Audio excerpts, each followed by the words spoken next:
What's up everyone, back for another beer review, and today I'll be reviewing a beer from Augustiner-Bräu, and they are out of Munich, Germany, and this is their Maximator. So this is a German Doppelbock that comes in at 7.5% alcohol by volume. No IBUs listed. The time of review, this bottle is just over 10 months old. So I'm super pumped about today's review, and that's because I had no idea that Augustiner got any kind of distribution here in the United States of America. Now, I've heard about them courtesy of a good friend of mine and fellow beer tuber, Peter, over at the Clueless Drinker. I think he has renamed his channel to the Casual Smokers Collective, but he used to live in Germany and he used to speak very highly about their beers, and I just didn't think we got distro of any of their stuff. So when I was at Beers of the World in Rochester, New York a couple weeks ago, I saw this on the shelf and I was like, all right, I got to grab it. So I grabbed a couple bottles, and yeah, I'm really excited about this one. Now, when it comes to German Doppelbocks, the big four here in the US that we get imported, we have Eyinger Celebrator, Weihenstephaner's Corbinian, Spaten's Optimator, and Polliner's Salvator. And basically how I rate those, or used to rate them, was Eyinger, Weihenstephaner, and then Spaten and Polliner. It depends on my feeling. Now, I reviewed the first three over the years. Eyinger, I gave a 5 out of 5, basically world class to me. Weihenstephaner's Corbinian's around a 4.5 out of 5, and then last week I reviewed Spaten's Optimator, and that was a 4.25. So I'm curious to see where this fits with the other four. I'm hoping it's delicious. I'm here for it. So let's crack this open, get it into the glass. We got the gold foil top. It comes right down like that. We'll see if there's anything on the label. Yeah, it does have a, I guess, move this out of the way and you can see it better. But yeah, pretty cool. So we'll throw this over here. Throw the stuff off camera there, and we will give it a pour. So see what this one has to offer. Really pumped about it though, obviously. I always say it, but when it comes to German styles, Doppelbocks, my favorite.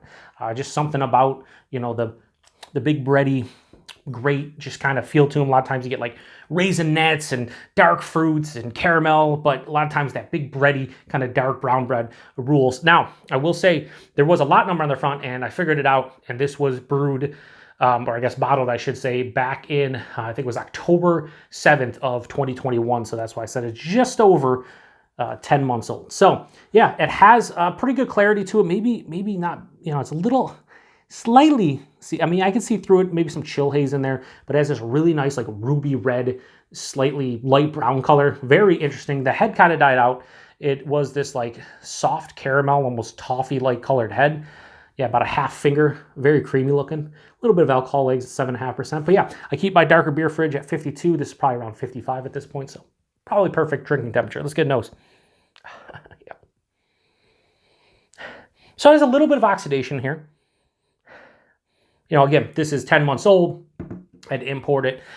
They do say in the back here this was imported by Global Village Imports in Prussia, Pennsylvania. So, I had to travel. Maybe it hit some warmer weather along the way. Who knows? But slight like cardboardy kind of feel. But after that, it's a malt bomb. There's toasted dark bread, almost like a slight pumpernickel thing going on. Like the bready components typically in these beers I just love. Then there's a little bit of caramel and toffee, molasses, and then the dark fruits hit. Mostly raisins. Yeah, more raisins, maybe date. It's a bit of an earthiness as well. Man, this smells like raisinets to me. Like my mouth's watering. I want to take some of this. It smells awesome. It has that raisin. So when it comes to Doppelbocks, I like that raisinette thing where it's like basically caramel covered like raisins, and that's what I'm getting here: caramel toffee / covered raisins. But that nice bready, complex kind of malt character too. It smells fucking awesome. Let's get into it. Prost, everyone.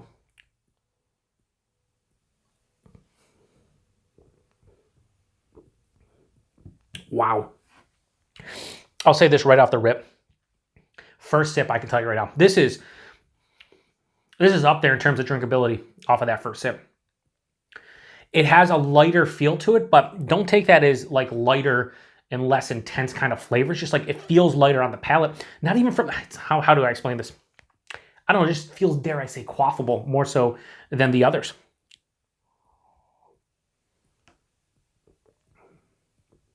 It's fucking dynamite. Body on this one's like higher side of medium. Yeah, higher side of medium. It has a little thickness there, but not, it's not too big. 7.5%, don't expect it to be.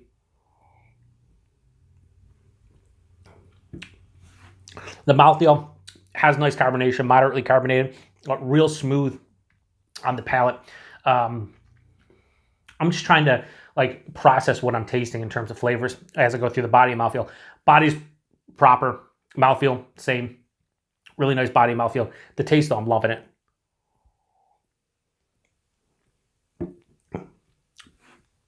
Right at the front, toasted brown bread, like I said, that pumpernickel, something in that realm.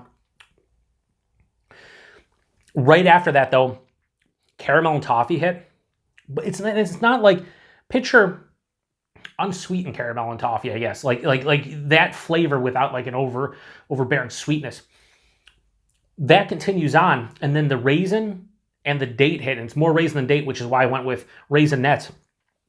And it's just like the toffee and the caramel kind of envelop and take over that raisin, turns it into a raisinette, but it's not like a super crazy sweet raisinette. It's just like that flavor without, again, the crazy sweetness. I mean, don't get me wrong, it's sweet, it's malty, but not too much. On the second half of the palate, however, that starts to dissipate, and this nice, earthy, slightly floral kind of hop character hits. Mild, but noticeable. Balances out the beer to some degree. This finishes with a semi-dry finish and a mild to moderate bitterness. I'm taking my time with it because I don't want to pound it, but I will say this. The flavors to me aren't as robust and deep as, say, Ayinger Celebrator. But I think the drinkability of this one, just based on what I'm drinking right now, is probably better than any of the aforementioned Doppelbocks. It just, there's something about this that I love the flavor, so I don't want to crush it, but I could crush it. It's that type of deal. What I love is that oxidation was only in the nose, not really carrying over in the palate. Maybe very slight oxidation, very slight cardboardy thing, but very minute. It doesn't get in the way. It really doesn't bother me at all. Yeah, this is great. Where